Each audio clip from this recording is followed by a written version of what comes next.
शजरकारी की ज़रूरत क्यों? ग्लोबल वार्मिंग, फ़ज़ाई आलूदगी, कार्बन डाइऑक्साइड में इजाफा, ज़मीनी कटाव, मौसमियाती तब्दीलियाँ, इन सब माहौलियाती मसाइल का हल शजरकारी है। सोचें, अगर हम आज शजरकारी ना करें तो कल का पाकिस्तान कैसा होगा?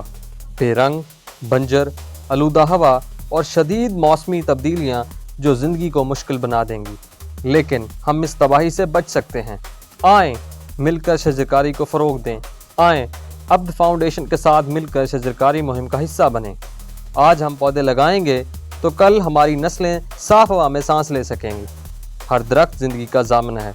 अब्द फाउंडेशन शोबा शजरकारी। अब्द फाउंडेशन के तहत सारा साल शजरकारी जारी रहती है। पौधे न सिर्फ लगाए जाते हैं बल्कि उनकी मुनासिब देखभाल भी की जाती है। अब्द फाउंडेशन शोबा शजरकारी, हमारा अज़्म सरसब पाकिस्तान।